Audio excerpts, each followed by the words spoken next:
थोडंसं social media ज्याला आपण म्हणतो की टी व्ही, फेसबुक, व्हॉट्सअपच्या माध्यमातून वेगवेगळ्या महापुरुषांच्या जयंत्या आणि पुण्यतिथ्या जास्त प्रमाणात आपल्याला साजऱ्या होताना दिसतात.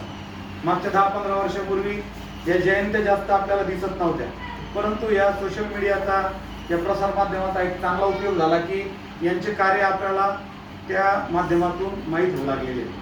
आता सगळ्यात महत्त्वाची गोष्ट म्हणजे की तो काळ होता 19व्या शतकाची सुरुवातच होती ती 1848, ज्यावेळेस पहिल्यांदा भिडेवाडा पुणे, किती जणांनी भिडेवाडा बघितला बरं? बघितला, यांना दाखवला मी भिडेवाडा. रस्त्यानं दगडूशेठ हलवाईच्या त्या गणपतीच्या मंदिराच्या समोर तुम्हाला म्हणलं की इथं पहिली शाळा भरली. तर ती पहिली शाळा काढताना एकदा असं झालं की लहानपणी यांना शाळेत टाकलं होतं महात्मा फुलेंना. महात्मा फुलेंना शाळेत टाकल्यानंतर त्या काळात असं होतं की बहुजन वर्गाला शिक्षण घेण्याचा अधिकार नव्हता, किंवा शिक्षण घेतलं तर ते पाप समजलं जाईल, किंवा ते शिक्षण जर घेतलं तर काहीतरी अनर्थ होईल. मग त्या आजूबाजूचे काही लोक आले ज्यांचा शिक्षणाला विरोध होता, त्यांनी त्यांच्या वडिलांना सांगितलं की ज्योतिबाला शाळेतून काढून टाका. मग शाळेतून काढून टाका, त्यांना तर आवड होती फार शिक्षणाची, त्यांना शाळेतून काढून घेतलं. शाळेतून काढून घेतल्यानंतर मात्र मग त्यांच्या मनाची बेचैनी व्हायची की मला शाळेत जायला पाहिजे. आपली होती का बेचैनी? आपल्याला वाटतं आपण घरी जायला पाहिजे. परंतु नंतर एक इंग्रज अधिकारी होते, ते महात्मा फुलेंच्या वडिलांचे मित्र होते, आणि एक मुस्लिम त्या काळचे एक समाजसेवक होते. त्या दोघांनी त्यांची समजूत घातली मित्राची की अरे तुझा मुलगा हुशार आहे, त्याच्यामध्ये खूप असे चांगले विचार करण्याची शक्ती आहे, बुद्धी आहे, त्याला तू पुढे शिकव. आणि मग त्यांनी काय केलं, मित्रांच्या सांगण्यावरून महात्मा फुलेंना पुन्हा शाळेमध्ये टाकलं. महात्मा फुलेंची इंग्रजी इतकी जोरदार होती की इंग्रजांसमोर एकदा साक्ष देताना त्यांनी काय केलं, अशी साक्ष दिली की या भारतातल्या सर्व विद्यार्थ्यांना शिक्षण मोफत आणि सक्तीचं पाहिजे. ते कधी सांगितलं त्यांनी? 1800 मध्ये. म्हणजे पूर्ण जे विद्यार्थी आहेत 14 वर्षापर्यंतचे, त्यांना सगळ्यांना मोफत शिक्षण पाहिजे, फ्री, कसली त्याच्यात फीस नको.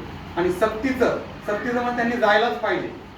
आणि ते सांगितल्यानंतर खूप वर्षानंतर डॉक्टर बाबासाहेब आंबेडकर, जे त्यांना आपले गुरु मानायचे, यांनी घटनेच्या 45व्या कलमामध्ये लिहिलं की विद्यार्थ्यांना 6 ते 14 वयोगटाच्या विद्यार्थ्यांना मोफत शिक्षण भेटलं पाहिजे. मग ते लिहिलं कधी?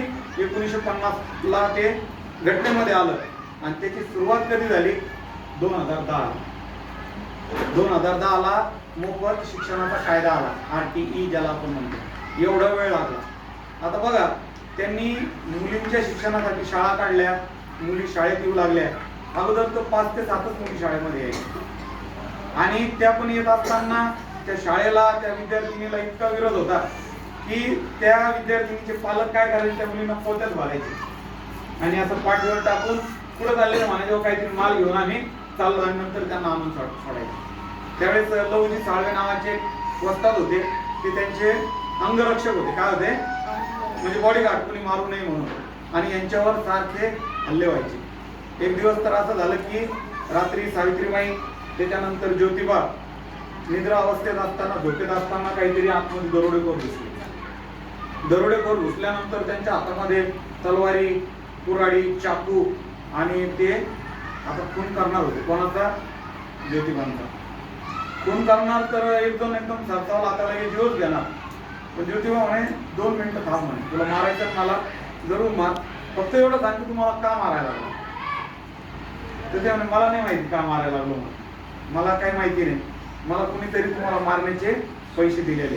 त्यांनी सांगितलं अरे मी गोरगरिबांच्या लेकरांना शिकवतोय, दलितांच्या लोकांसाठी मी पाण्याचा हौद खुला केलाय, मी अशा लोकांसाठी इथं अनाथाश्रम काढलं की ज्या स्त्रियांना बाळ होतात पण ते कुणी सांभाळत नाही, त्यांना टाकून दिलं जातं.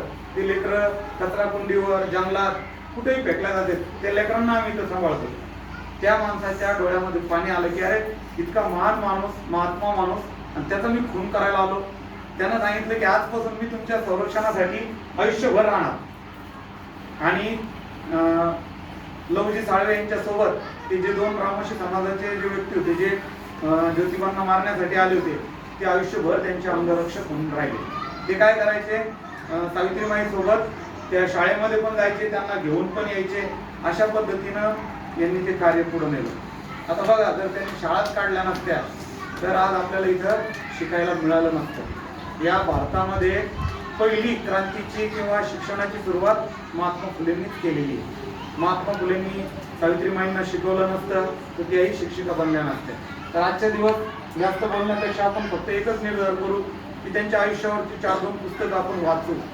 त्यातल्या 2-4 घटना ज्या काही आपल्याला महत्त्वाच्या आहेत तर त्या आपण अंगीकारण्याचा प्रयत्न करू. अशा पद्धतीनं खऱ्या अर्थानं आपण महात्मा फुले यांना अभिवादन करू. शेवटचा मुद्दा असा आहे की डॉक्टर बाबासाहेब आंबेडकरांचा जन्म झाला 1891ला. कधी झाला? 1891. आणि महात्मा फुले यांचं महापरिनिर्वाण झालं 1890ला. म्हणजे 90ला महात्मा फुले या जगातून जातात आणि 1891ला डॉक्टर बाबासाहेब आंबेडकरांचा जन्म आहे. मग या दोघांची भेट झाली असेल का? झाली का भेट? नाही.